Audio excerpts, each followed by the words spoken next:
I am excited to be here with you for our final session of the summer series.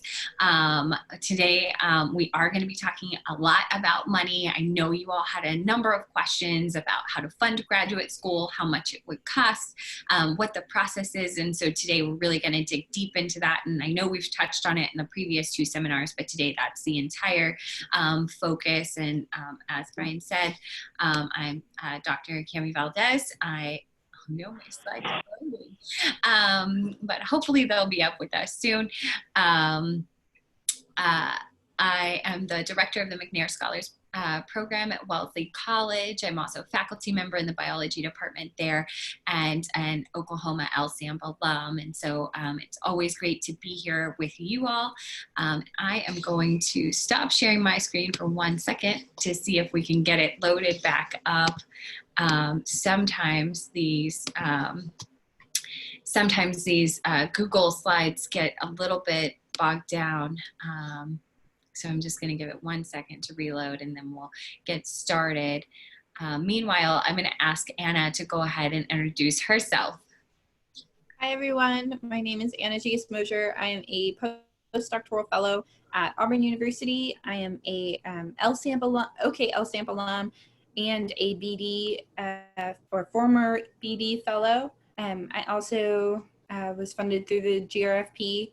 So I have a couple of funding agencies or fellowships that I can talk about today, and I'm excited to listen to your questions. Thanks so much. And so just a little bit of an overview of what tonight's going to look like. We're going to talk about graduate school funding, kind of big picture. We'll start with some definitions. I think it's always important to kind of make sure we're all on the same page when we're talking about these terms. What does a scholarship mean? What does a fellowship mean? And many other of these terms that we'll be talking about tonight. So I want to start with that in a baseline. We'll talk about different funding package options and what that looks like. We talked about that last week, but we'll go over that again just to kind of frame that for those who weren't with us. And then we'll give some examples of real schools and what their funding packages look like. And then finally, budgeting in graduate school, and we'll have an example for you all to do. And then we'll talk specifically about fellowships, and that'll be a large portion of our evening tonight. And we'll talk about different opportunities to consider, going through kind of the details of those, what to know when you're applying, and where to find those fellowships. And then lastly, when we'll have some perspectives from Anna on her experiences with all of the amazing funding that she's been able to secure through her time as a graduate student. So with that, we'll go ahead and get started and talk about some definitions. So first, I just want to explain what is a fellowship. Which is the primary thing that we're going to be talking about tonight. So fellowships are grants to pay your stipend or tuition and fees for graduate school that you do not have to pay back. You do not owe these back to anybody. These are grants. They are given to you. A scholarship is a grant to pay your tuition and fees in undergrad. So typically we aren't talking about that in graduate school. There may be some things that are, named after somebody at your institution that they do call a scholarship, but for the most part, for graduate level funding, they're talking about fellowships. So financial aid, that's almost like a four-letter word. It's loans that you do have to pay back. And when you're talking about graduate school, we want to avoid these at all costs. Teaching assistantships or TA-ship is a stipend that's paid to you for your teaching. So if you're teaching, then you get paid a stipend for that work. Research assistantship is an RA-ship and is a stipend paid for the research that you do during your graduate school. And all of these will go into a lot more detail throughout the evening, but I just wanted to give a little bit of a baseline on what I mean when I'm talking about these terms. And so again, scholarships, that's not what we're looking at. Financial aid, that's not what we're talking about. We're really honing in on these, the fellowships, the TA-ships, and the RA-ships. And your goal and our goal for you is for you to go to graduate school for free and to get paid while doing it. And so we're going to talk tonight about how you can do that. And so let's imagine that you've applied to graduate school, you get your acceptance letter, they say, congratulations, you've been admitted to the school of your dreams. and now what? And we talked about this last week. For those of you who were here last week, you will remember this large chart. And so we're going to really hone in on the top section. We're going to spend a little bit of time on the bottom section, but mostly on the top because we want to be looking at things that are funded for you. And so some questions to consider, when you find out about your funding package, you really want to read that with a fine-tooth comb. You want to find out how many years that they're providing funding for and what that looks like. Is it through teaching assistantships? Is it through research assistantships or some kind of combination? If it is a teaching assistantship, you also want to find out how these are assigned or identified. So sometimes, these are things that are, a professor will tell you this is the course that you're taking. And sometimes you have to go out and you have to find those courses and you have to, work with faculty and kind of almost apply to be the TF for that position, the teaching fellow. You also want to know whether those are guaranteed. So sometimes it's guaranteed, but maybe not the specific topic is guaranteed. And sometimes, it's not guaranteed. And so you really do have to make sure that you're kind of lobbying to get those positions early on so that you're not, coming up to the time for the semester to start and you don't have a teaching assistantship lined up for you. If they provide RA-ship or research assistantship, you want to find out how that the pay structure works. Is that through the department or is that through the lab? Sometimes those might be limited to the labs that actually have the funding to be able to pay you. So you need to know that up front, whether or not a lab has the capability to pay for your stipend for, whatever the terms are that the graduate program has provided. So it's just a high-level view of this, but we're going to dig in a little bit deeper as we continue on. Okay, so talking about the funding packages. What does this really look like? Because I know students, you hear about these funding packages, you hear a lot of terms, but you don't get to see the kind of nitty gritty necessarily. Sometimes it is available on the website, but sometimes it's really kind of hidden or difficult to find. So we have a few examples, and I'm very grateful to some LSAMP alums and some of my alums who have been willing to provide this, including our panelists tonight. So thank you for that. And so we're going to start with University of Kentucky as an example. And so here's an example of the graduate school funding package there. And so here you can see that the tuition at the institution is about $18,000 a year. But as a PhD student, and in this example, we're using molecular, cellular, and developmental biology, that is covered by the institution as part of that funding package. So $18,000 for free. Zero, you pay zero of that. There are fees. So sometimes those fees cover costs such as like a health fee. Sometimes it's like a student activity fee, any number of things that they might call a fee. And so at University of Kentucky, it's $480. That's not provided by the institution. So that is something you have to pay out of pocket. I'm not sure what the cost of health insurance is. The alum who provided this to me didn't know. Because she doesn't pay it. It doesn't cost anything for her. So health insurance is provided as part of that package. And then the annual stipend for this program is $21,500 for the 9-month school year, and then an additional $2,000. So you could also think about it as $23,500 for the year.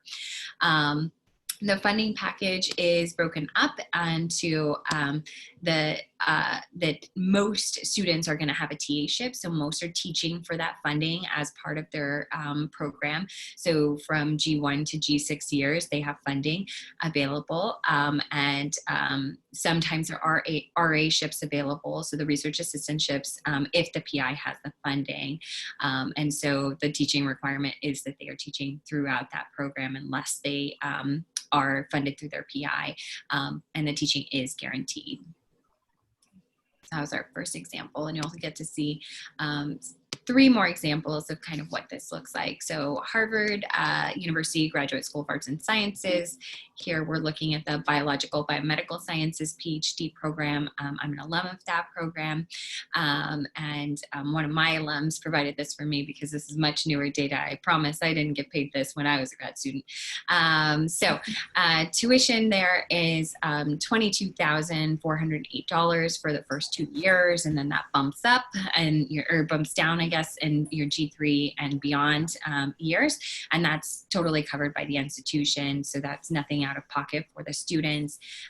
They have several different fees. One is the graduate student council fee, it's $25, $603 a student health fee, and a $3,000 program fee beginning in your second year of graduate school. And all of these are paid by the institution with the exception of the grad student council fees. So students owe that out of pocket. $25 is required.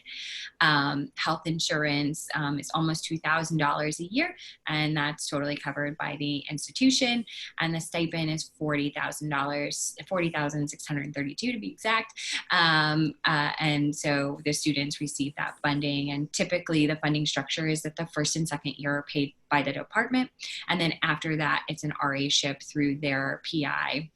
And in this particular program, the Biological Biomedical Sciences PhD program, teaching experience is not required. It is professional development, and they have a really flexible structure around what you're able to do. When I was a student, I taught 5th and 6th graders a program for underrepresented students. We taught them kind of STEM broadly, and it was a lot of fun.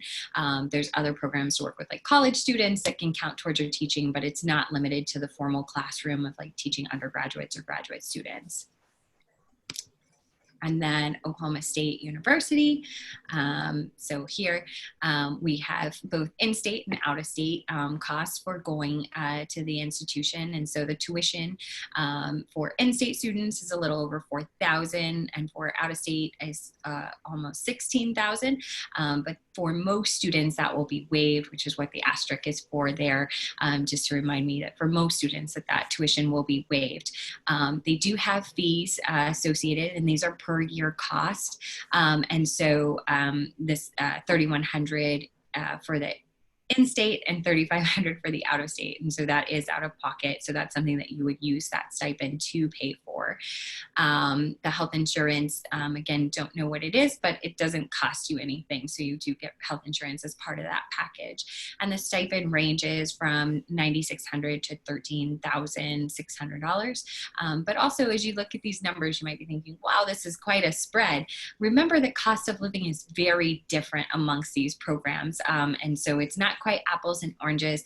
And we will have an example actually showing a Boston-based graduate student in a little bit, and you'll see how far does that really high stipend go. And let's see. And then here for the OSU program, it's looking at a TA ship for most of the period that you're in the program, unless your PI has funding available for you to have an RA. So teaching is going to be a primary part of your experience in the PhD. And then we have Auburn University, and their package is pretty comprehensive here, you'll see. So the tuition is almost $10,000 for the in-state students, almost, it's $29,000 for out-of-state. Again, that tuition is waived for the students. So while you're in the program, you're not paying that tuition. It's something that's just taken off of your bill. The fees are $15,000. That sounds steep, but again, you're not paying it, so it's not a big deal. Health insurance doesn't cost either. They're providing that for you. And then look at this stipend, $18,000 to $20,000. And you're in a very cheap cost of living environment. So this could go really far. And their funding structure is that the first 4 years are funded by the department, and this is using the entomology PhD program as an example. And keep in mind that each program is slightly different, even if it's in the same institution. And then beyond the department funding for your upper years, G5 and beyond, you can have an RA-ship by your PI. And teaching for this program is part of, is as a professional development, and it's not a requirement. So that just gives you a little bit of an idea of what different packages might look like, and how that you, might be, how that you might be spending money, how that, the tuition may work for you, and that every school is different, and each program, even within a school, is slightly different. And so, now let's talk about what are your real expenses, because, you're comparing apples and oranges. We saw a range from a little over 9,000 to all the way to 40,000 in stipend. And what does that mean? What are you actually spending that on? And that's really your living expenses. So everything from rent to transportation and food and entertainment and anything else you might be paying for. And remember that as a graduate student, if you do have any undergraduate loans, you can defer those without the interest accruing. And so you may not be paying student loans yet, but there are a number of expenses that you will have as you, go to graduate school. And so we have a scenario here for you, and that was shared in the chat for you to be able to download. And so I want you, the PDF explains the scenario, and then there is an Excel sheet that has a budget worksheet for you just to work through the numbers. And so I want to spend a couple minutes doing that. And then we won't be discussing them in the breakout rooms because of the format for this Zoom call. We aren't able to do that, but I would like to discuss it as a group here. So I think they're gonna resend it in the chat just to make sure that people got it now. And correct me if I'm wrong, Deb or Brian, but we wanna spend a couple minutes on doing that. So I'll go ahead and mute myself while you all take a look at that. Yes, they should be in your chat feature now. It looks like Deb just reposted.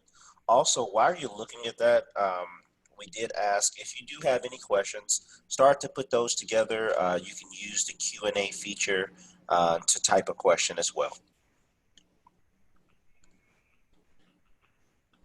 And there is a question in the chat feature, Dr. Valdez, while our students are going through the document, if you'd like to answer that one.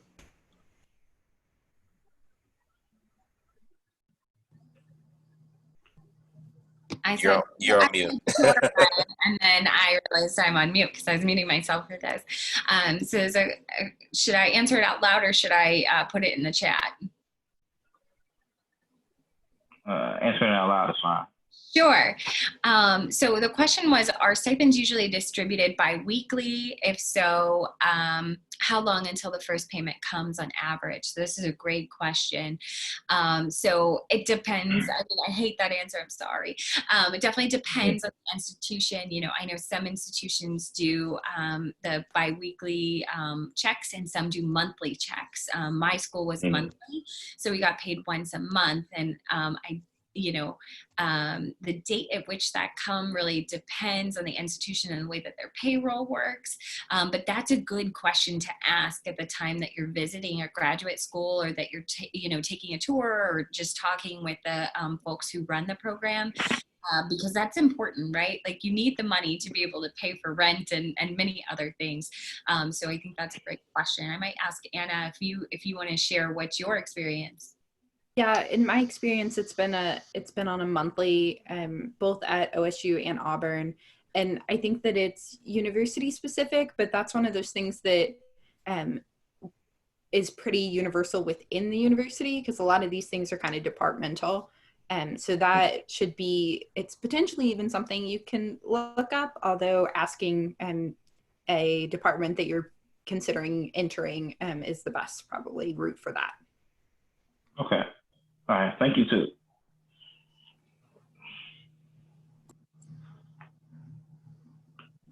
We'll give maybe 2 or 3 more minutes to take a look at that scenario. And don't forget to fill out the budget spreadsheet, because it'll help for our discussion as you think about what those expenses are and what are you really going to have left over at the end of this.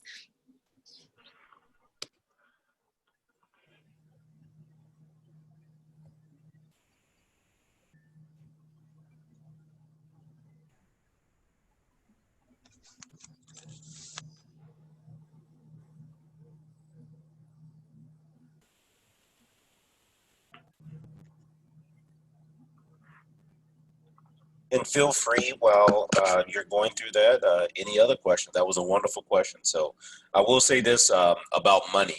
Um, most people are not comfortable talking about money. Um, Mhm. but I'll tell you this, get comfortable as an adult. Um, no one's going to plan it for you. No one's going to manage it for you. This is where you're really going to be on your own.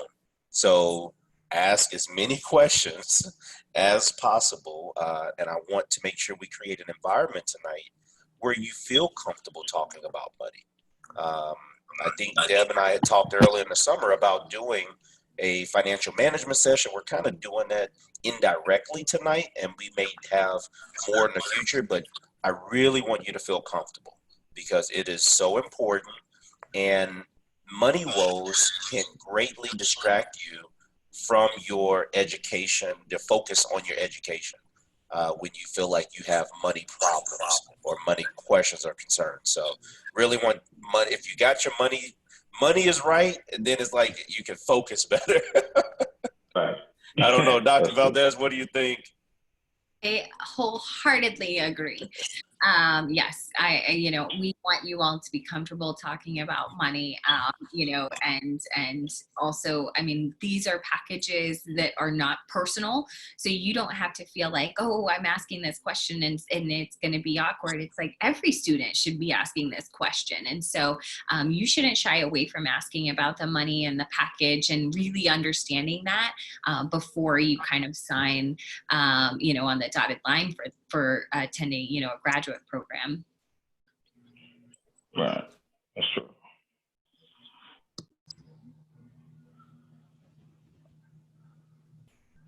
Really quickly, Brian, I went ahead and launched a poll to see if we had any groups or we could kind of get the feel for the interest of having a financial specific webinar. Absolutely. You know, this this topic gets me excited. Excuse me. I have Yeah. a question. I have a question for I'm looking at the one practice exercise, and is the 38,000, is that per month or is that No, year? that's per year. Yeah, I thought it was per year. I just wanted to be sure. Thanks, Evan. Great question.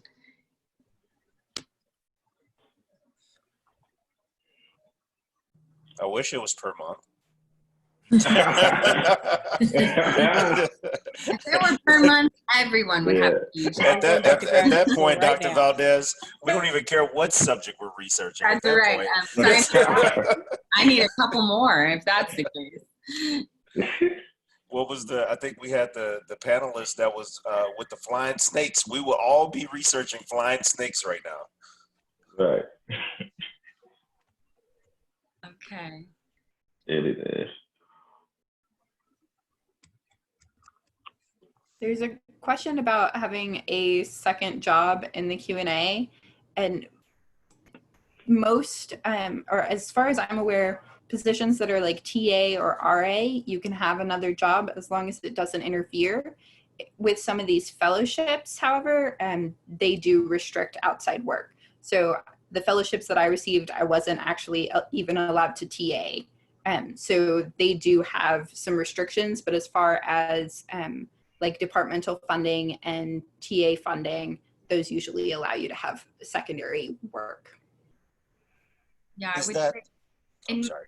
I was going to say in my PhD program, you were not allowed to have another job. It was expected that you were working full-time, 40 plus hours a week. There really wasn't time to really do anything else. So I think it's going to be program dependent. So you want to make sure that you know those rules and that you don't end up, violating them and somehow jeopardizing your, status in the program. And Dr. Valdez, for those that we're thinking about that question, and does that also entail those that have entrepreneurial type of endeavors? That would be all type of work outside of your PhD program. Yeah, I mean, I think that like, you know, the entrepreneurial thing, I mean, I did my PhD at Harvard. They have something called the Harvard Innovation Lab, which is specifically for students who want to start their own businesses. And it's open to all of the schools. So the college and the professional schools, as well as the PhD students at the Graduate School of Arts and Sciences. And so, you know, that was promoted that, you know, you could do entrepreneurship, and they had this kind of incubator space in which you could work on that. I don't know how that's viewed. I don't think that that's kind of viewed in the same light as having just a regular job that might be hourly or something like that. But yeah. No, that makes sense. I think, again, just, you know, institution dependent. And if you have a great idea and you want to start a business and your school won't allow you, you could still develop it. You don't have to launch it per se, right? I think kind of the key thing is not letting it affect your research and your relationship with your PI. Once your PI starts to have questions about what kind of side gigs you're doing, then you'll get in some trouble. But I think that if you're able to use some of your spare time and develop something, then that would be welcome. I mean, side projects, depending on the PI, tend to be welcomed. So, sorry, go ahead. Oh yeah. So I was going to ask about housing. So as a graduate student, do you have? I know you probably don't have first pick, but are you able to get into on-campus housing as an undergrad would be able to? Yeah, I mean, it depends on the, you know, institution, what they have available, but sometimes they, you know, they have separate housing for graduate students, I think, at many programs. And that can be especially good, you know, if you are moving out of state or moving, you know, a far distance, you know, being in the residence halls, whatever they may call them, you know, for graduate students could be a really great space for you. Usually the rent is cheaper than kind of what the market is in the area. And you also get to meet graduate students from all disciplines. So not just, you know, whatever your home department is within the STEM fields, but you could meet graduate students, you know, who are in the humanities and the social sciences. And it tends to also create, you know, a natural social network for you. And so I think, you know, the folks who I know have known who did it really, really enjoyed it and would absolutely recommend it again. I don't know if did you stay in the residence halls at all during your experience? During undergrad I did. Yeah. But in graduate school, my first year I was online for the most part. But that's why I was wondering, you know. Yeah. It'd be convenient, you know, to be able to do that inmate connection. I like that. That's a great question. So I'm not sure what I can't see the Q&A that are in the chat in my view. So I don't. Brian, I can help you out, Dr. Valdez. In the first question says, do you know anyone that went to grad school outside the U.S.? Yes. Short answer, yes. Yeah, so I mean, outside of the U.S., in the kind of UK and Europe system is slightly different, you know, than the US. Typically, students will definitely do the master's before they do the doctorate degree. And you know, the master's, they have two different versions of the master's. One is what I call a taught degree, where that you're taking courses, and then the other is a research degree in which almost the entirety of your program is actually kind of doing a thesis, a master's thesis.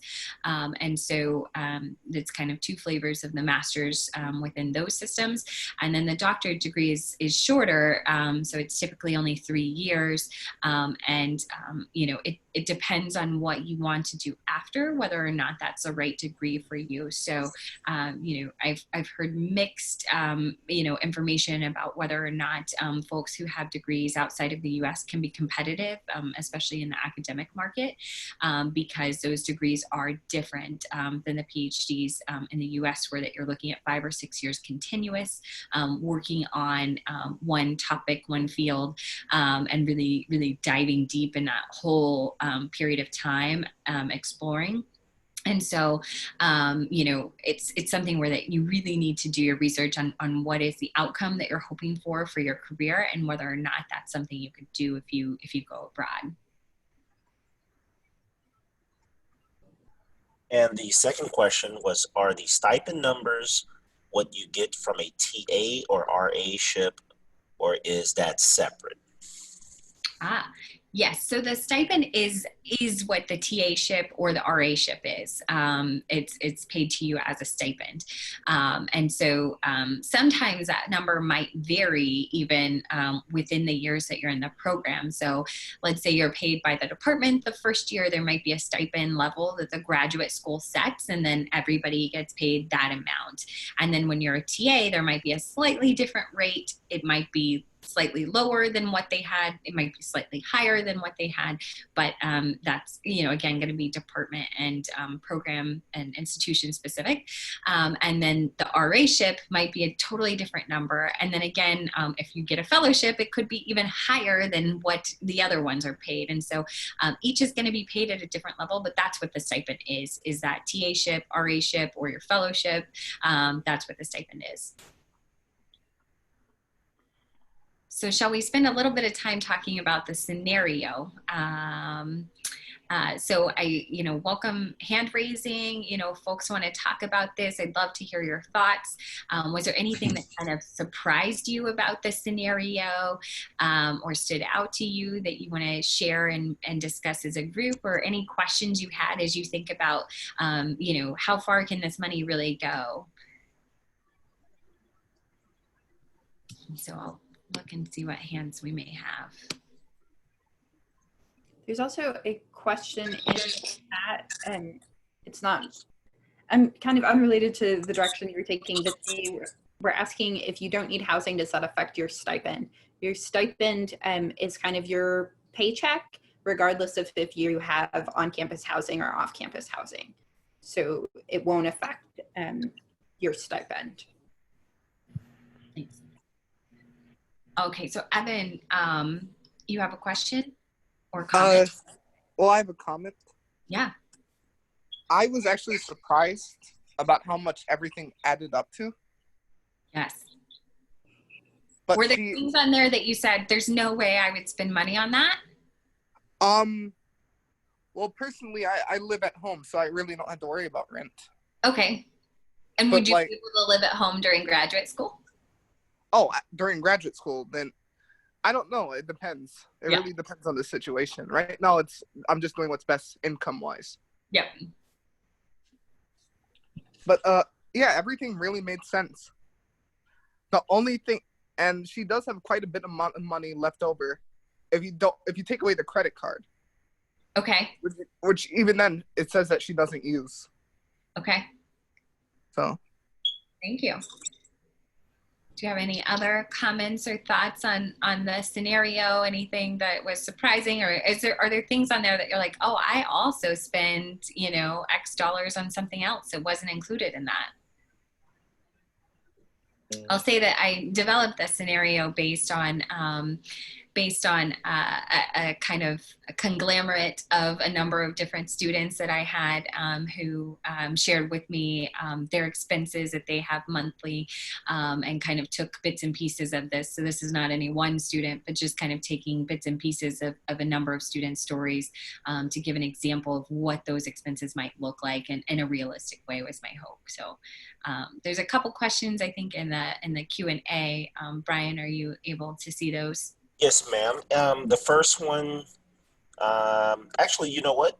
This is just for some reason, if I don't do this, then they continue to pop up. Were there any more questions so far before we continue? I have to dismiss the old questions, or it'll continue to show. Okay, great. We have some new ones here. It says, would you say most graduate students get or own a car Do most schools provide transportation if the campus is farther away from cities? And I will add to that, or is there a discount for public transportation if you're a student as well? This is a great question. Yeah. So I think that to car or not to car is really a difficult question, and I think it depends regionally where you are. And I see Anna nodding because she was in Oklahoma for her PhD, and that's where I'm from. And I'm guessing you had a car during grad school. I had a car. I did undergrad at OSU and then continued with my PhD and was able to use public transportation in undergrad, but because my hours really changed in graduate school, I really had to have a car and had to like have the parking pass on campus, because we had like our TA meetings occurred starting at 6 o'clock at night and sometimes wouldn't end till 9, and it was after transportation stopped. So I think it really depends on if you're in a rural city, how good the public transportation is. And in Oklahoma, it's an hour to the nearest, or at OSU, it's an hour to the nearest airport.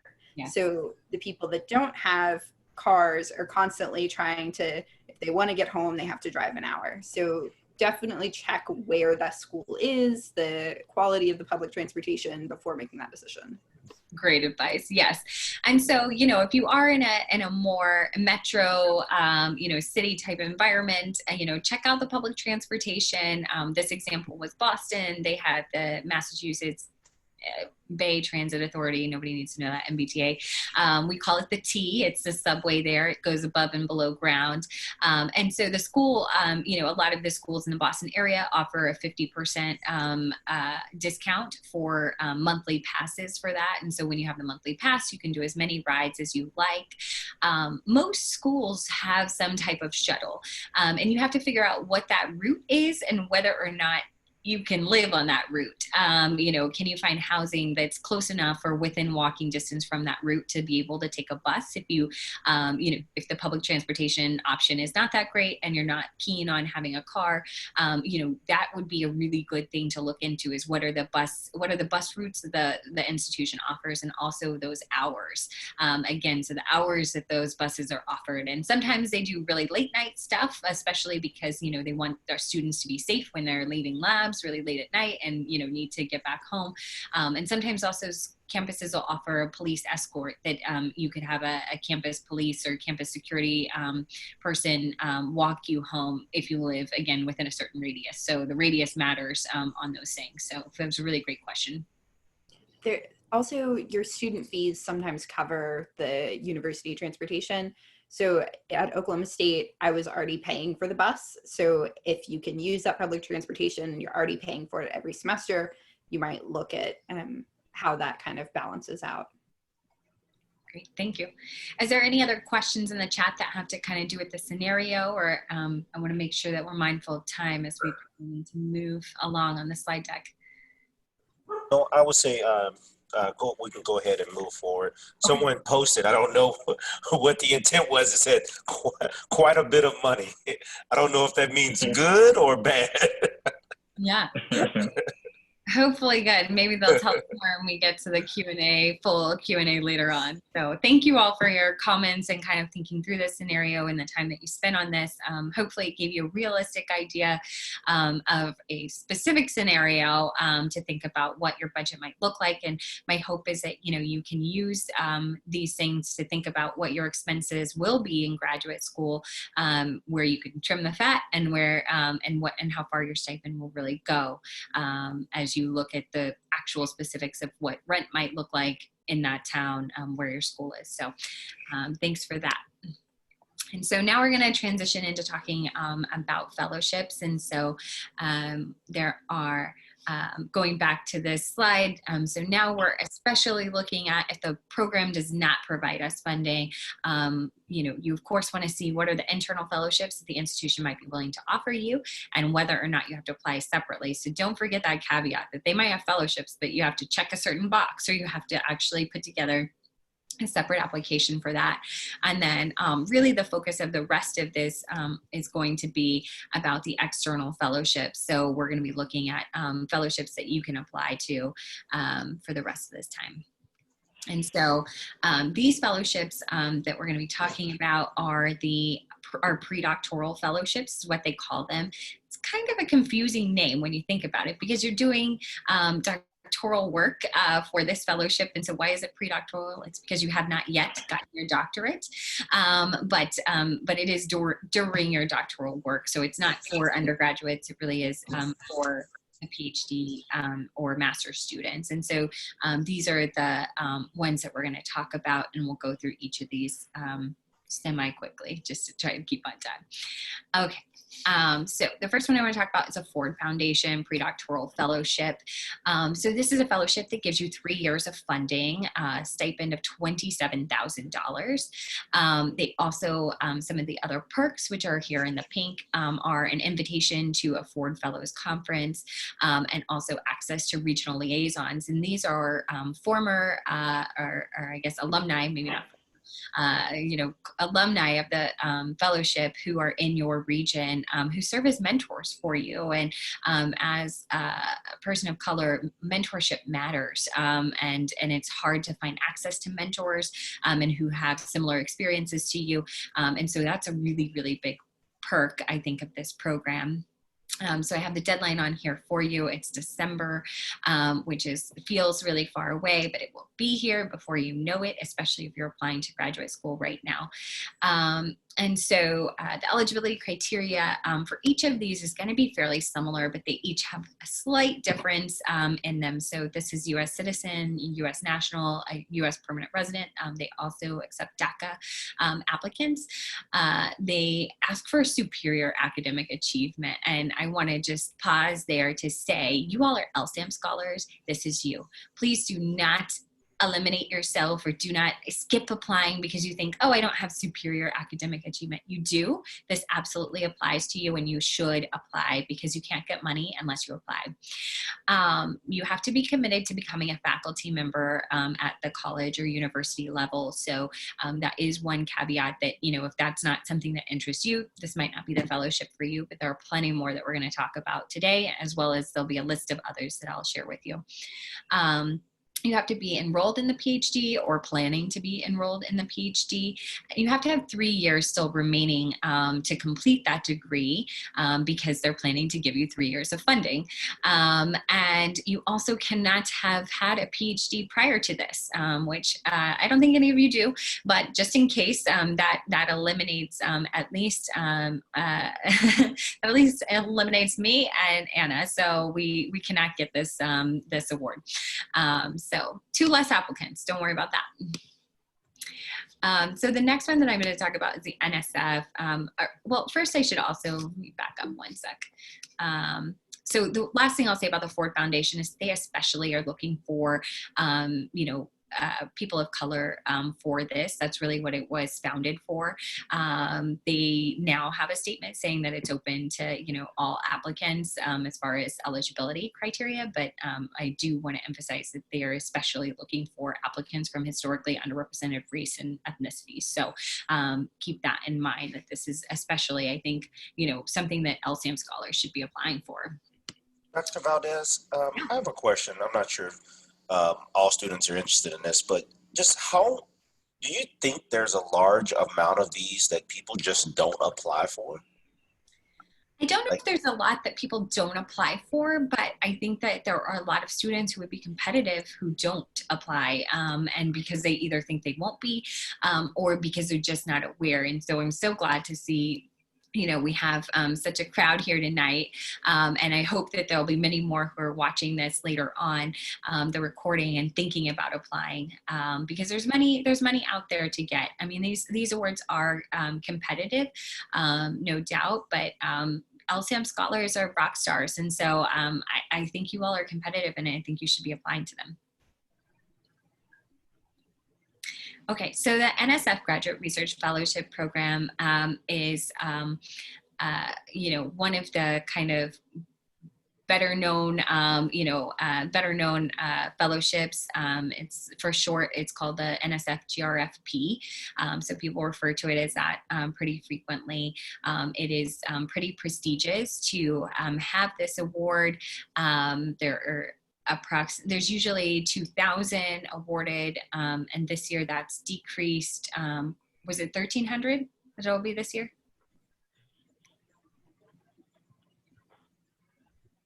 I'm not sure what this year's. Okay. Yeah. So it's usually about 2,000. The lowest it's been is 1,000. And there's usually, about 12,000 or so applicants. And so, it's competitive, but it's not crazy competitive. The fact that you're getting into PhD programs is also really competitive. So keep that in mind, that nationally you're still going to be competitive. So the kind of perks again are in the pink. And so here, $34,000 stipend for 3 years. That could be spent over a 5-year period, so you can opt to defer it. So if you have other funding that you want to use, you may want to save this until that other funding runs out so that you can maximize that funding. And so that's what the flexibility is in those 5 years. But the stipend is $34,000 for 3 years. They also provide $12,000 towards your tuition to be paid to your institution. And again, that's a huge perk, and that's a cost that your institution isn't paying for you. There are no post-PhD service requirements as part of the NSF, and that's important because there'll be another one in a second that does have a requirement. So I just want to highlight that. This one is due much sooner, right? This is due in October 19th through 23rd. And so keep in mind for this, it's actually by discipline. And so usually chemistry is first. So for those of you who are chemists, you're probably going to be the 19th. But it's over a course of several days that these are due. And so you want to be sure to look this up. And then for the eligibility, quickly, I'll just go over it, that you do have to be a US citizen, US national, US permanent resident, enrolled in a PhD or master's in STEM or planning to be enrolled, cannot hold a previous PhD, master's or professional degree.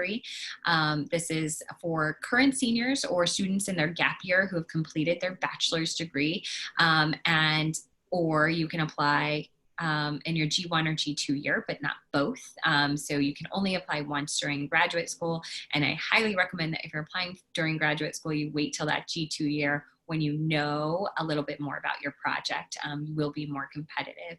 I will say, we can pause here if Anna wants to share a little bit about her experience. There's a number of perks. There's a number of perks with this program that are other professional development opportunities that you can have. I'll say that I also got the NSF as well as Anna, let's see, where was I going with that? There's the GROW, which is a international collaboration where they give you additional funding. There's a GRIP the GRIP is international. The GROW is where you can work with industry here in the US. So you become eligible for additional programs with additional funding with the GRF.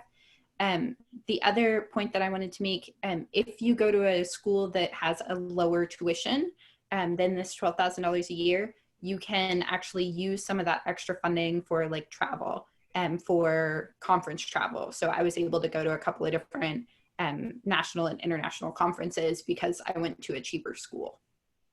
Perfect. Thank you.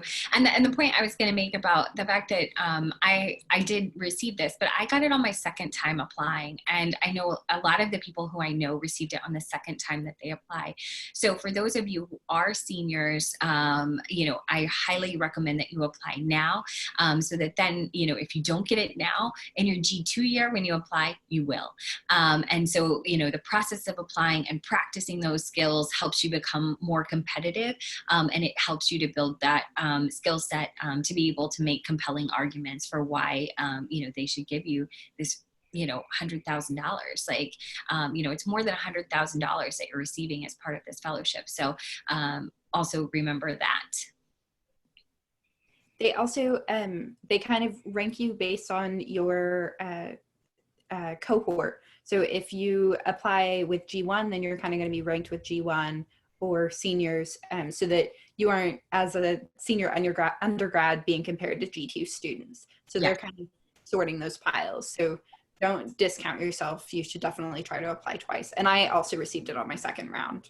See, everyone I know who gets it on the second round. So do it twice. And the other thing here, and this is true for any of these programs, but especially the NSF, is that you really need to read that solicitation.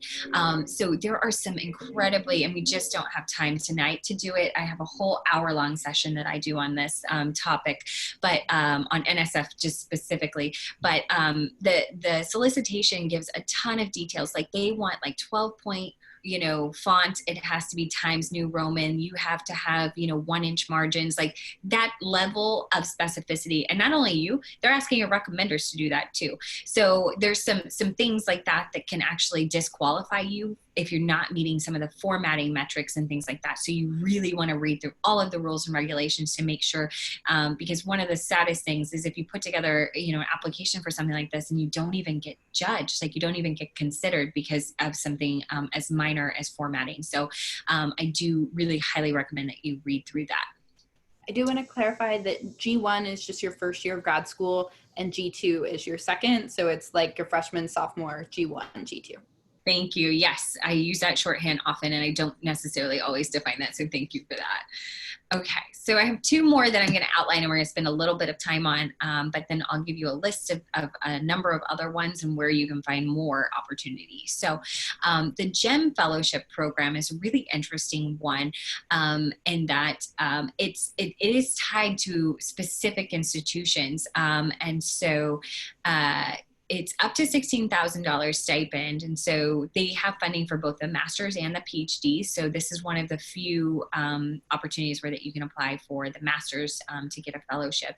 And the master's is specific to engineering. The PhD, they have engineering or general science for this fellowship. They provide full tuition and fees at the GEM member university. So that's totally waived for you if, at the institution. You are required to do an internship at a GEM employer immediately after you've received this award. So if you were awarded it as a master's, you would do that after the first summer of your master's degree, and then you would do it, if it's 2-year master's, after that second year. If you're a PhD student and you get it in your first year of graduate school, that G1 year, then you would do it that immediate summer after your first year.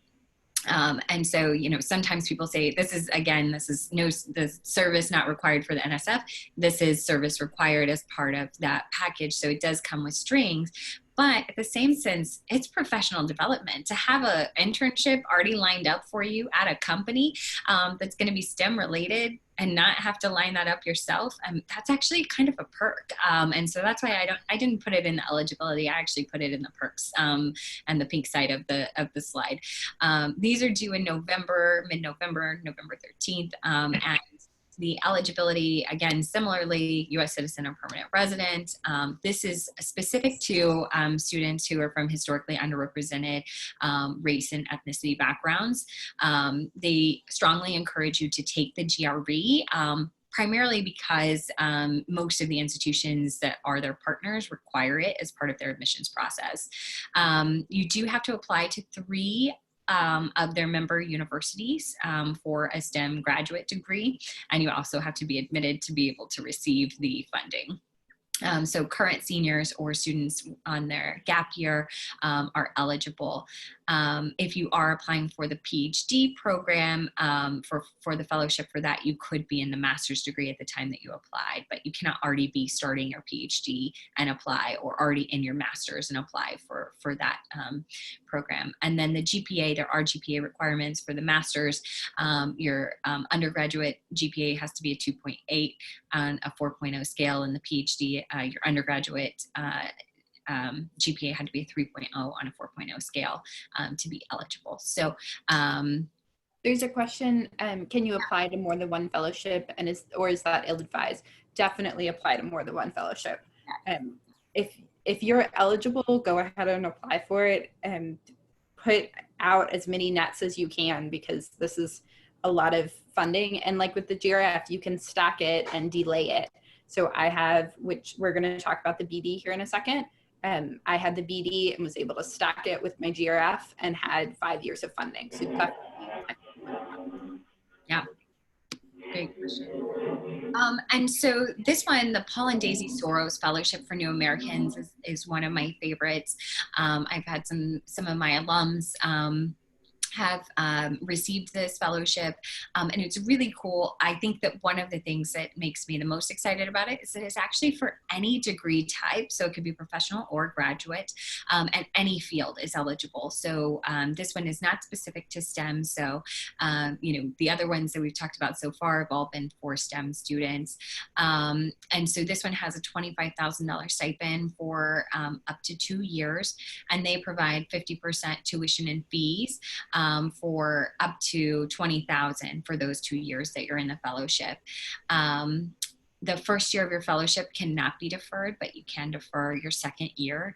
And there is an annual fellow conference that's required, which again, I think is a perk because you get to meet all of these other fellows from across the country with really interesting backgrounds and really interesting research. And it's really about a community, which is something that I like about this fellowship, that it brings in a strong community aspect.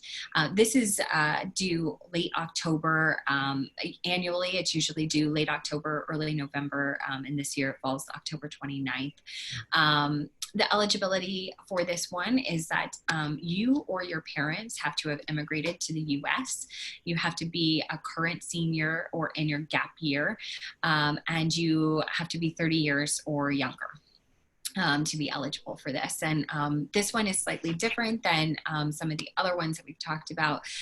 The other ones mostly will have, a statement of purpose and things that are in a research statement similar to what you're going to be putting together for your grad applications. And this one, you do include a research statement, but you actually have an essay about your American story. And so for that, they ask you to really be vulnerable and share about your experiences as a new American, as an immigrant to the US. And so again, I think it's a really unique fellowship and one that is not always known about. Again, going back to the question that Brian asked earlier. And then next up, sorry, go ahead. There's a question, approximately when do fellowship applications open? And I think that that's usually a couple of months, but you may know more. A couple of months before. Yeah, again, it depends. I mean, the GEM one is already open. So if anybody's interested in the GEM fellowship program, that one's already open and available for students to start applying. I think usually they're going to open up, 2 to 3 months before the deadline.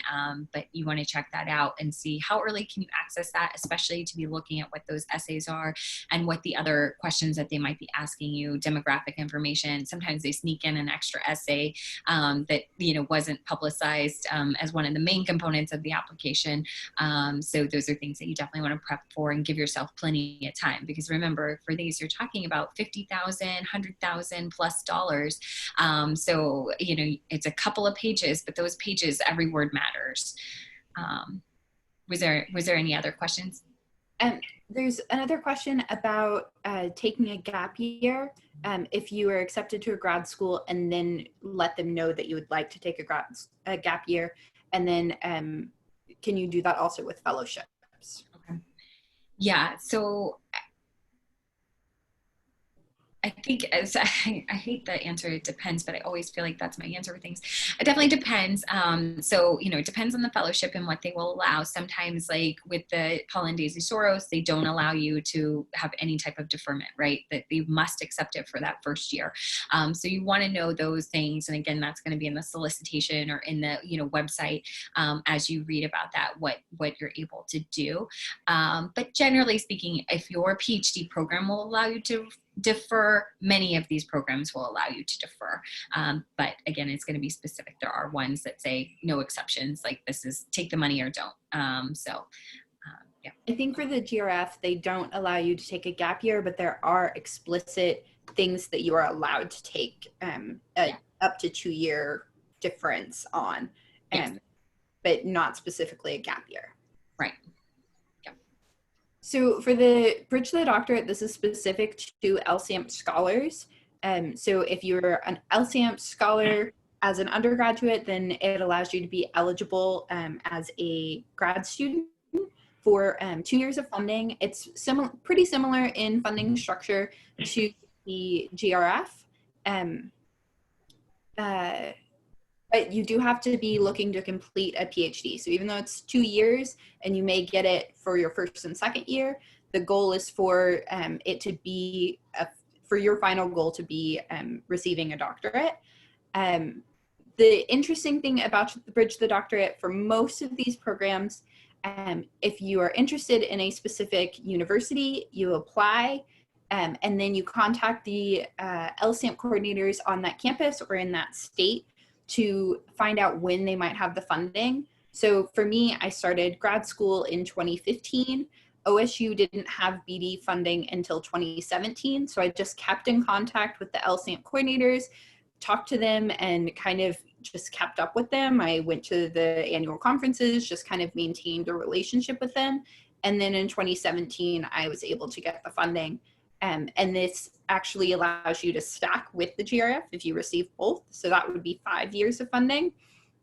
It gives you eligibility to different conferences like the LSMRCE, ERN, and Bridge to the Doctorate annual meeting. So by maintaining that relationship with LSAMP, you continue to build eligibility for additional projects or additional opportunities. But you should really coordinate with the LSAMP coordinators that are on a campus that you are considering going to grad school with. I tried to do that quickly. Thank you. No, you're doing great. Okay. There's a question about fellowships taxed.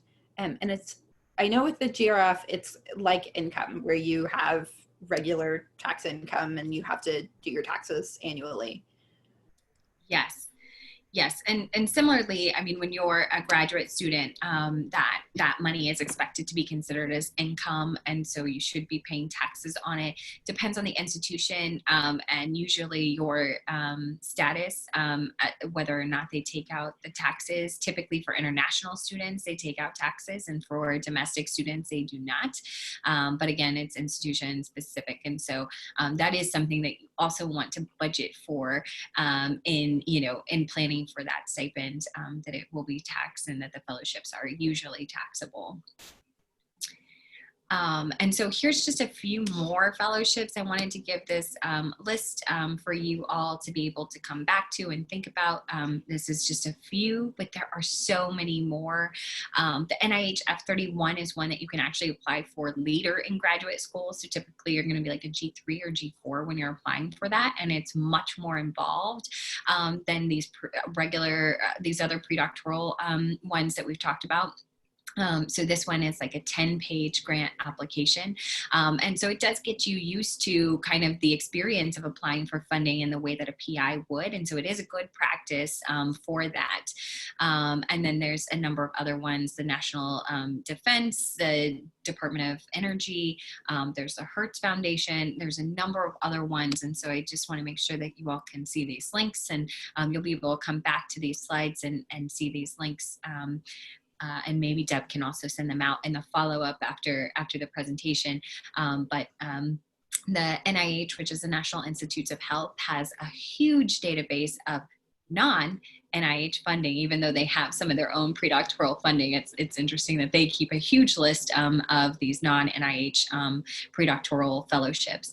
Gradschools.com is another website that I really like that has a lot on financial aid and graduate fellowships, and so that's a good resource. And then Pathways to Science actually goes at every stage, so you can look as an undergraduate, you can look as a graduate student, you can look as a postdoc for funding. And so this is a specific link for finding funding for or opportunities for graduate students, and within that you can click on links for the predoctoral fellowships.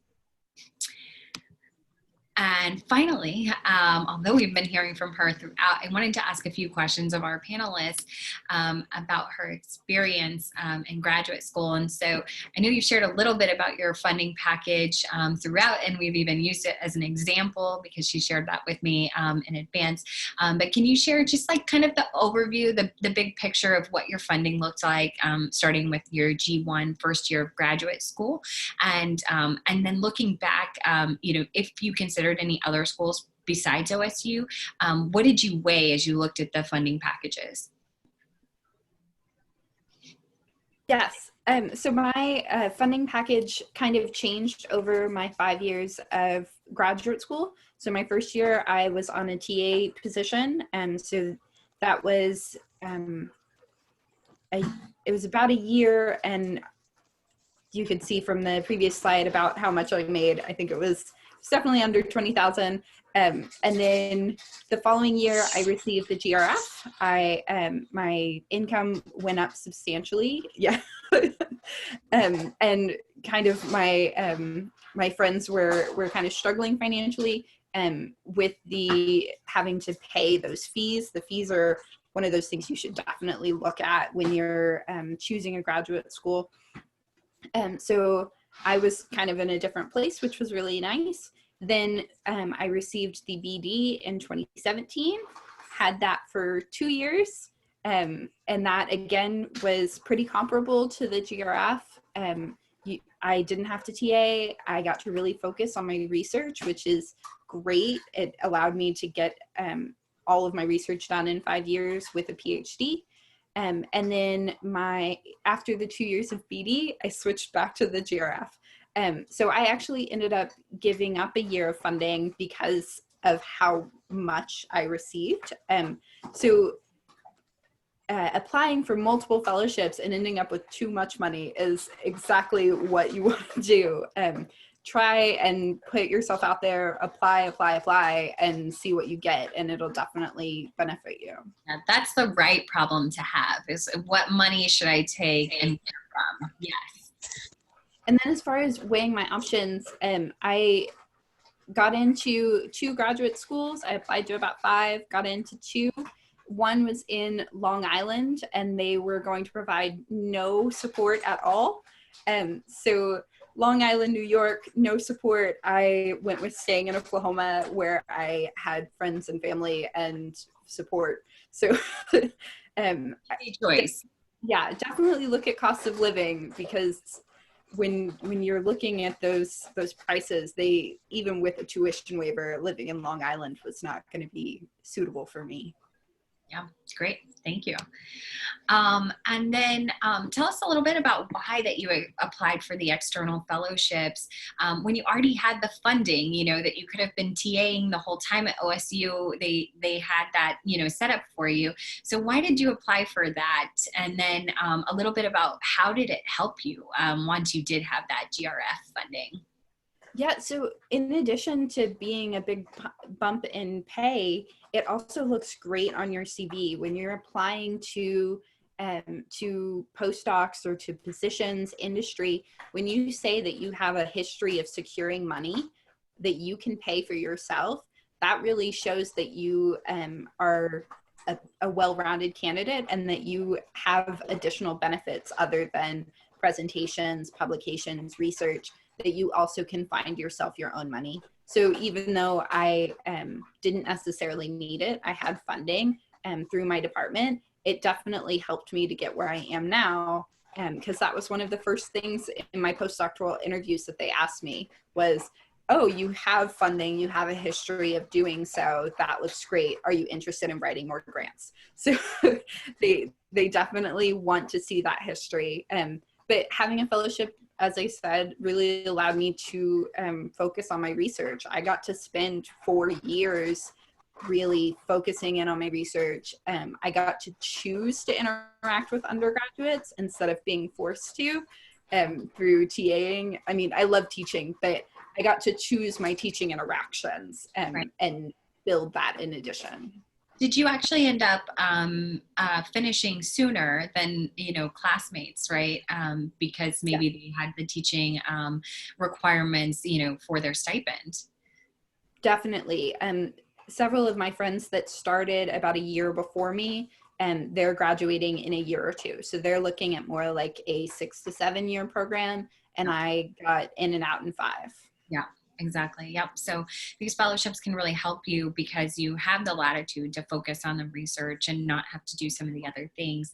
In my own experience, so I had the NSF Graduate Research Fellowship as well.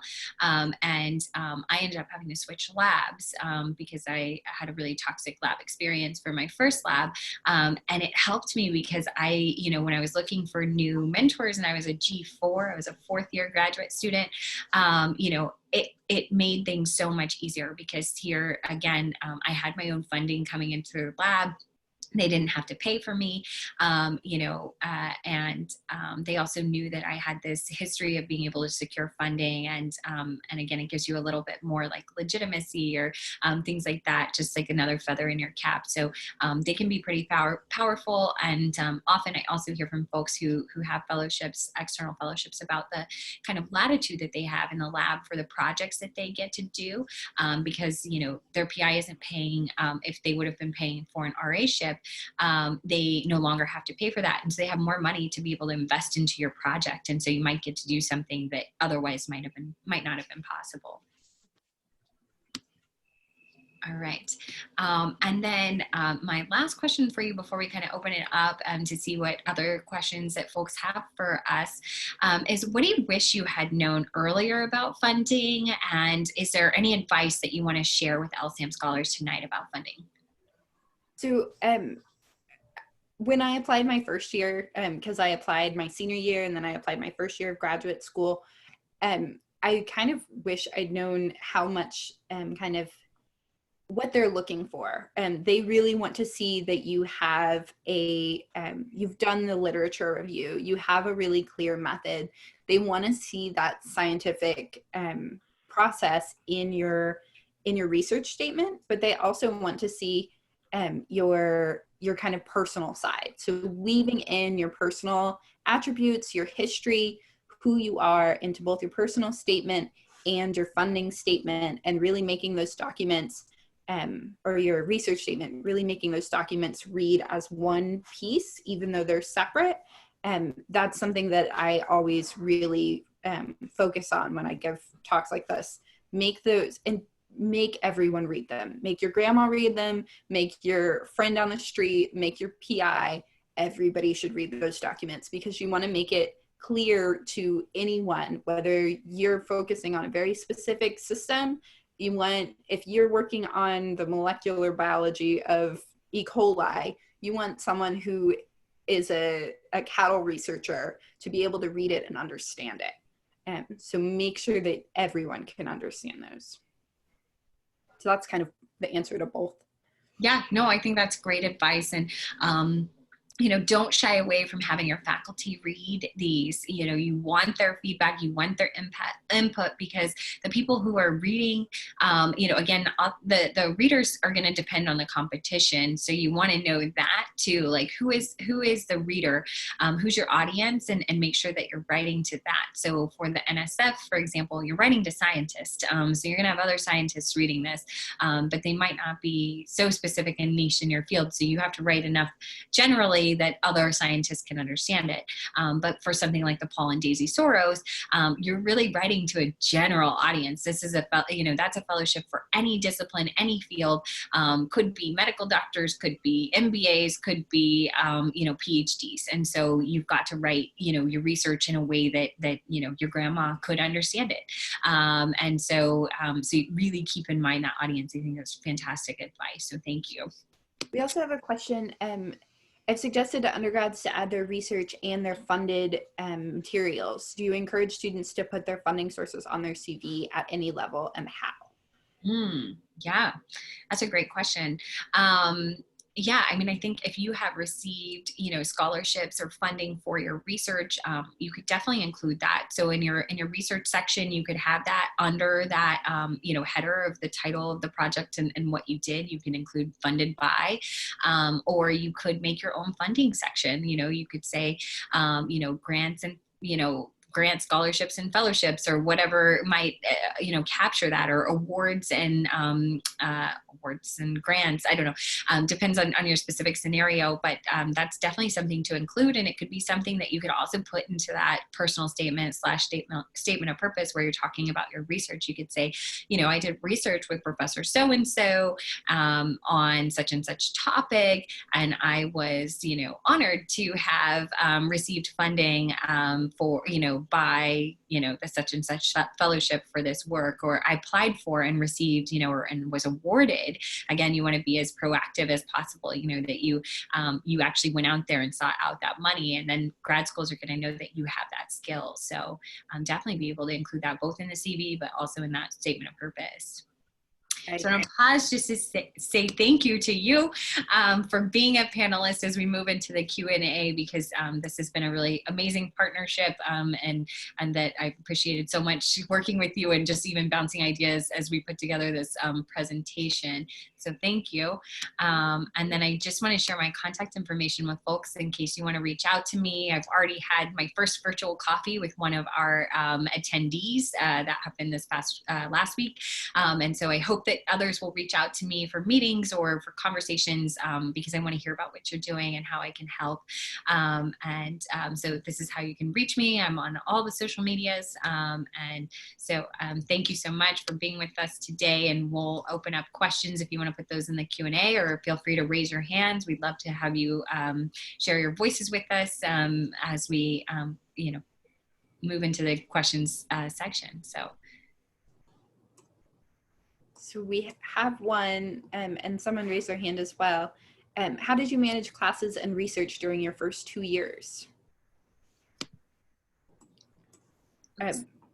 So for me, writing, like those first 2 years is a lot of writing. It's a lot of lit review. It's a lot of methods.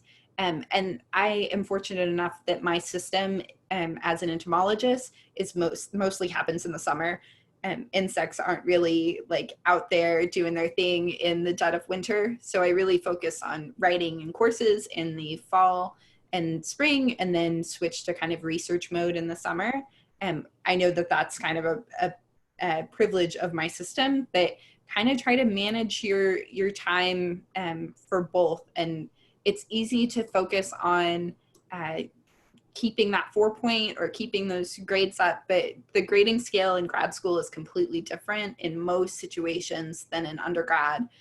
So maintaining a relationship with the professors is a good way to make that coursework work for you. Mm-hmm. Yeah, the first 2 years, are really challenging because you are taking a really heavy course load, and, graduate school courses are much harder than undergrad. And that's just, it doesn't matter what school you go to, that is just a fact. They are harder. They are different because you are dealing with, in those courses, you're primarily dealing with primary literature, brand new things. There's no textbook because it's all new. And so it's really challenging. And so you should know that going in, and make sure that you know what resources are there for you. If your department or your institution offers tutors, I am a huge advocate of, utilizing those services. There is no shame in asking for help and helping you through those courses because they are intense. You also may be doing rotations depending on your field. So you might be trying out labs and kind of, seeing if they're a good fit for you.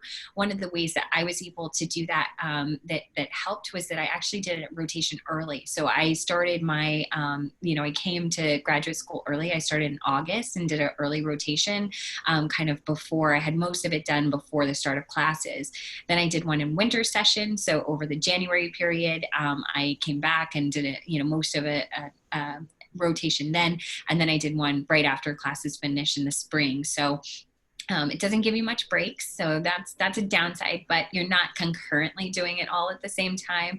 But most labs are flexible and understand that, in the first year or two, because of the coursework, you're not going to have as much time to dedicate to that. And so that's just a little bit of advice, but we could go on, I'm sure, for a while about just that topic. And I'm sure we have other questions. You said we had a hand raised. It disappeared. Oh no, I see. Oh, nope, it's gone. Oh. back. I think it was Nigel. Yeah, it's me. So, can you go back like 4 slides real quick? There was a question about the slide. Tell me when. Before the I question? lied. Go back, yeah, before the question. Sure. This one? No. Further? Like one more, I think. Yeah. Okay. Sorry, the one before this. Okay. Love it.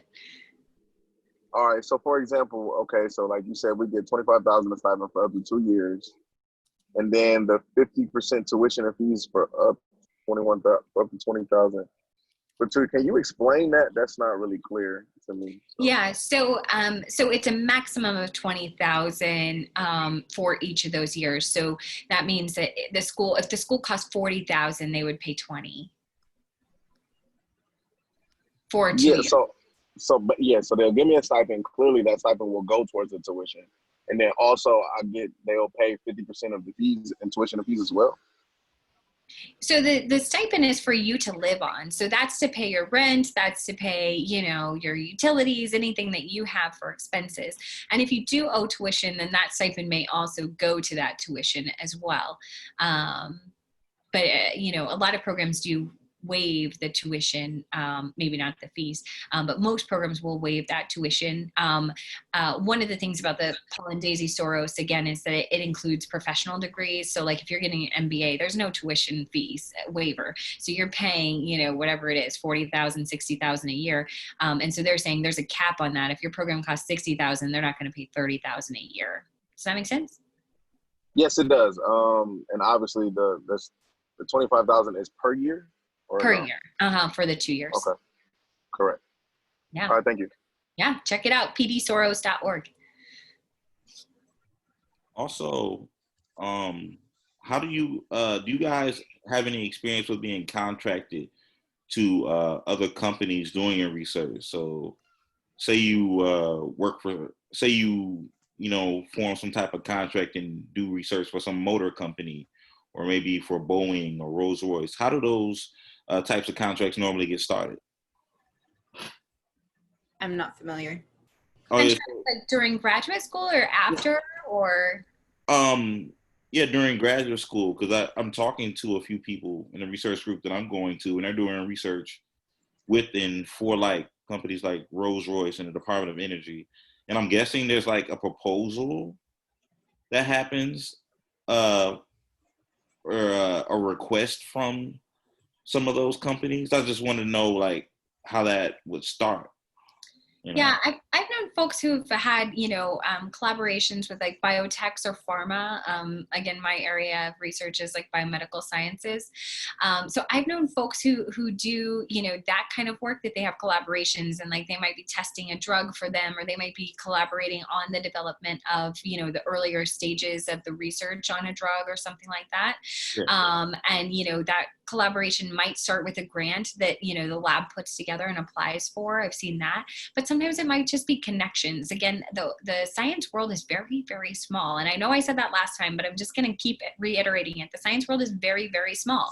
And so folks that I went to school with, folks that Anna went to school with are going to be in industry, and folks are going to be in academia. And it's like, hey, I have a friend that's an entomologist. I'm going to call up Anna for that because I know that she's awesome and that I can trust her work, and got her own lab, right?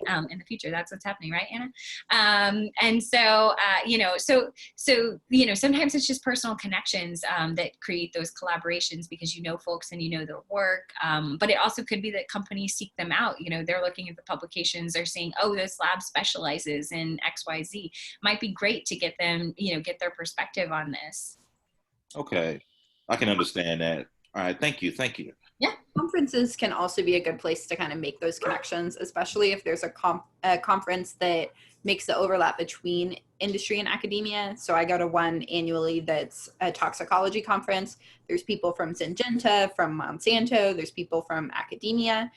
So you can have coffee or have dinner with people that are in those industries. Okay. All right. Great. Thank you for that. All right. Conferences. Have any other questions? feel free to raise your hands if there are any more questions, or put them in the Q&A chat if you aren't able to unmute.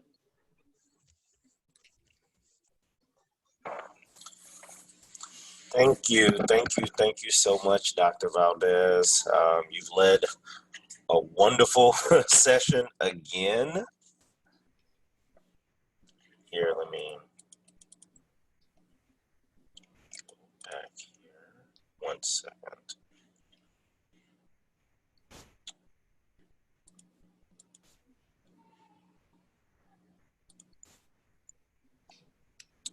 Dr. Mosier, I wanted to make sure I said, did I get you? Can you hear me well?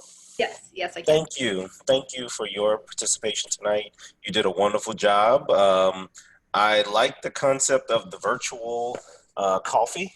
I highly recommend anybody that's on the line tonight, if you have the ability to reach out to Dr. Mosier or Dr. Valdez, I highly recommend you do so.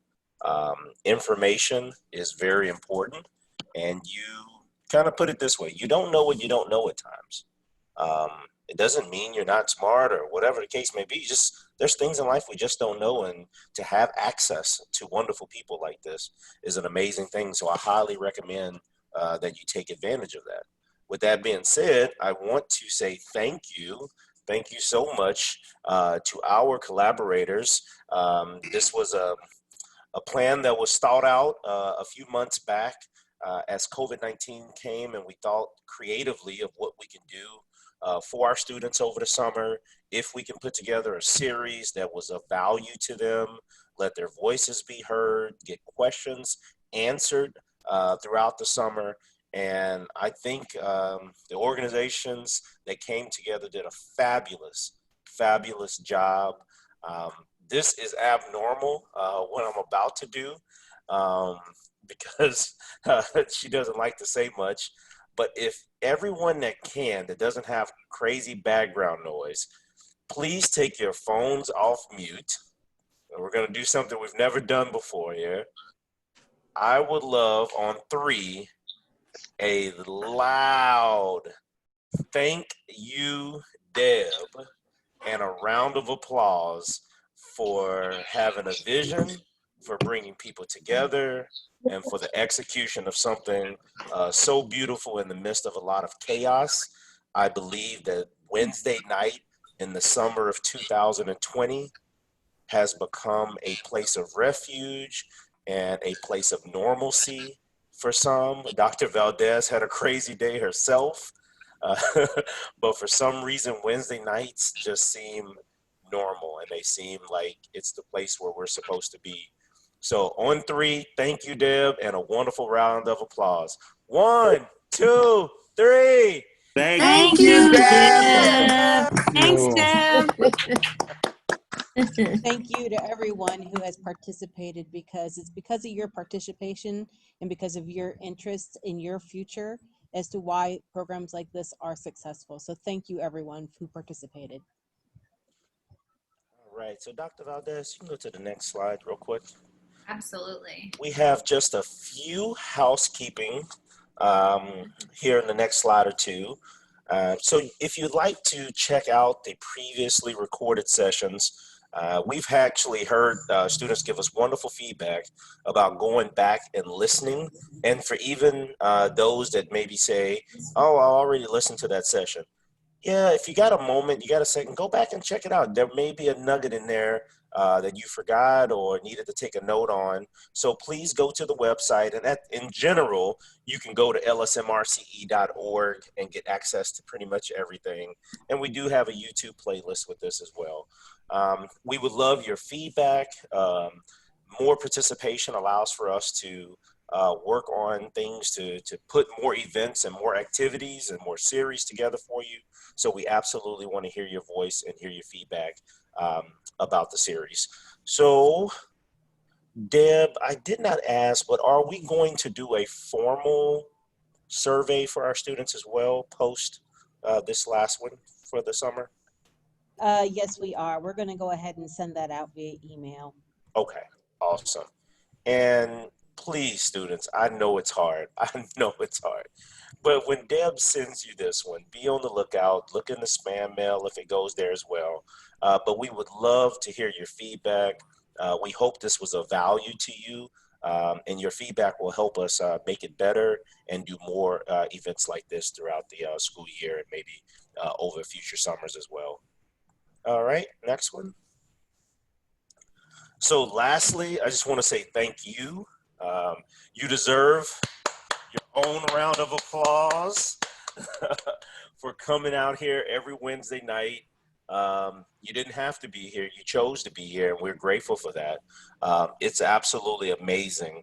I'll take my glasses off here so you guys can see my face, see my eyes, and see how happy I am.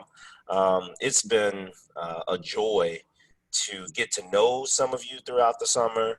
I had a student that I talked to this week. He was able to join tonight. So it's just, we had a family that just seems to continue to grow.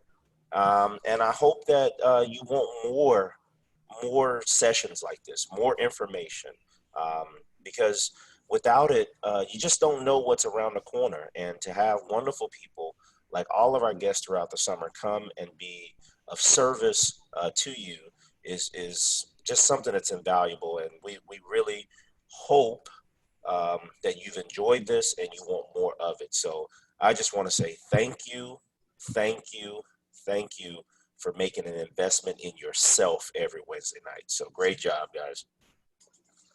All right, so two more things that I wanted to share with you. So for those that may not have done anything with us before this summer, we do kind of like a mini series with sessions like this throughout the school year. Sometimes in the fall, they're in preparations for our annual conference, and then we'll sprinkle in a few sessions in the spring. So we expect to do the exact same thing this year. There will be sessions in the fall. We have not confirmed what our topics are going to be, so please feel free to reach out to Deb and share your thoughts on future topics. I know we've received some feedback tonight on some topics and some of our other sessions as well. But early September, kind of late August, maybe in email form, but in early September, we will begin doing more sessions as we prepare for our annual conference as well. And then November the 6th and November the 7th, we want to see you there.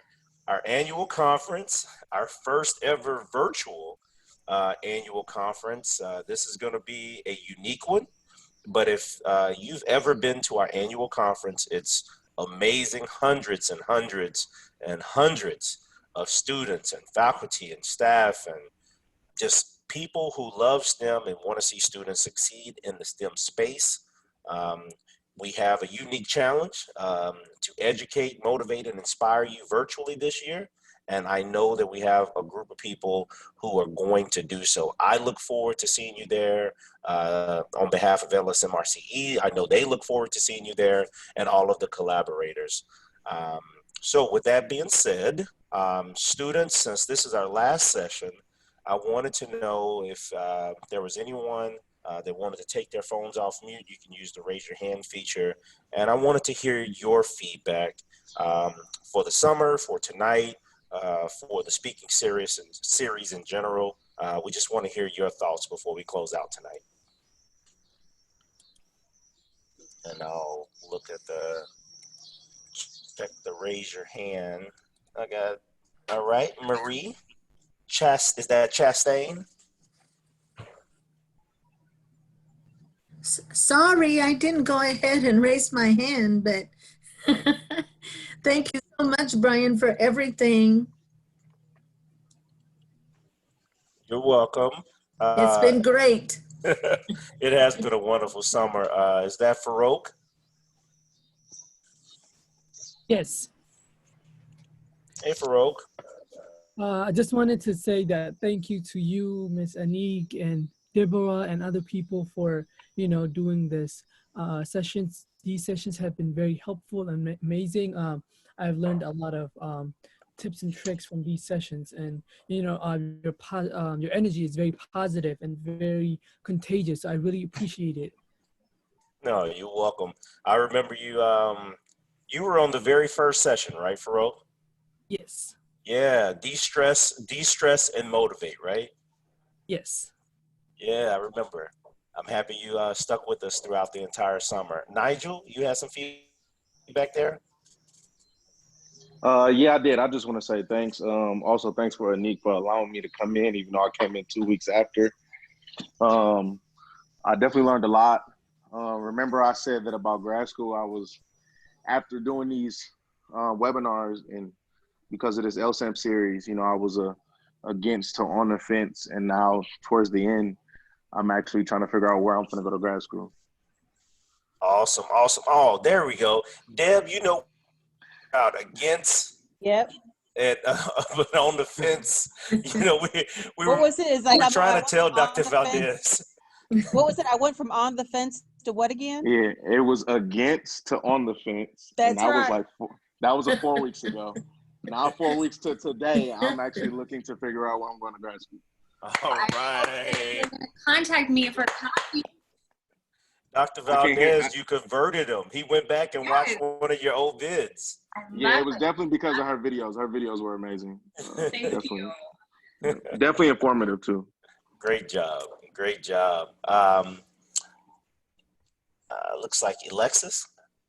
Yes, I just wanted to thank you for inviting me to this webinar. This is my first webinar, but it was very informative, and the energy that I felt especially from the people speaking, has been really positive. So I appreciate being able to be a part of this space, and thank everybody that's involved in making this possible. Thank you, man. I had a chance to speak with Alexis earlier this week through one of our connections over in Indiana, Michelle Quirky. And I just thought it was amazing to be able to share with him. I think I said something like the LSAM community, we're small enough to be connected, but we're big enough to be dangerous. Yes, and you just you have to know that it exists, and you have to know that it may be bigger than what's right at your university or what's in your region. So we're small enough to be connected, but we're really large enough to be dangerous, which means that we have people who are everywhere in all fields, all areas of STEM and business and entrepreneurship, professional development. And so for those students who don't know if they want to participate more in LSAM, I really hope this summer taught you that we are well connected to amazing people. I mean, we have some connections to wonderful people, and I really want you to take advantage of that because it's a beautiful thing, and we can't wait to call you doctor here in the near future as well. And lastly, Ibrahim. Yes, this is me, Ibrahim, and I just would like to say thank you for all of you guys, especially for those who train us and taught us the pathway to the PhD. It really changes my mind. I never thought about getting a PhD. I was thinking about master degree, but I'm not sure, and I keep asking myself, did I need it or not, or can I afford it or not? But once I attend these speaker series and those programs, I became strong on my decision, and I decide I will apply onto those programs, and I will get PhD right into the PhD instead of master degree. And soon we will be doctors. I'm so happy, and thank you so much again. And we will be in touch for all of you. And we will, and especially me, I need help. I need a lot of help. English is not my first language, but I am working on it day and night to improve it and develop it into the advanced level so that I can get my PhD as soon as possible. Thank you so much. Great job. What a testimony there. Wow. I'll just tell you this, man. If you say you're practicing on your English day and night, you're doing a wonderful job. Be encouraged. Don't stress about it. You're already doing wonderful. And I can't wait to call you doctor. And so we'll call you future doctor right now. We'll call you future doctor. Dr. Valdez, you're converting them over here. Converting it. I just want to say, you absolutely can do it. You said, I'm not sure if I need it, not sure if I can afford it, all of those things. I think you need it. I think you can do it. And I think you will. And so I am excited to get to call you doctor. And so I hope that you will reach out to me, both for help in the process of applying to grad school, but also I need to know at the end that it happened. So please, please, please keep in contact. I want to hear about you all and your amazing success stories, because you are paving the path. Absolutely. All right. Well, students, faculty, staff, I know we have some faculty there. Is there any faculty that is still on the line with us that just wants to share their feedback? I know you've encouraged your students to come throughout the summer. I see her right there. Is that Dr. Ruiz? Can you chime in? I think I see your name there. Yep. Just let us know your thoughts. And, you've invited your students throughout the summer. I hope this was your students got in return what you were expecting. Oh my gosh. I mean, in my wildest dreams, it was like yesterday that we were all on the call, and I know Deb remembers this, and on the web and talking about what we were going to do in light of COVID-19 and ways to support students. And that's the way that the speaker series is really born, out of collaboration with all of the different partner institutions. And I think it lends credibility to the fact that, students need to see dynamic folks in STEM and people of color who have traveled the road that they are desiring to go down, to know that they can do it. And there are resources there, and there are connections to be made through the LSAMP community. So it was my pleasure to join each of these 10 sessions. I love my students. I treat my students like my own kids. They know that. And so to have other folks in other parts of the country treat them with that same love and respect, and to give their time and effort away from family and dinner time to make sure that they're enriched is quite a blessing. And so I'm very proud of each of my students. I've watched you guys grow and participate in almost all of the sessions and asking questions. Your reflections are amazing. And to all of the other students in the Alliance that are here, and faculty and administrators, let's continue to support the series. Brian mentioned in the fall,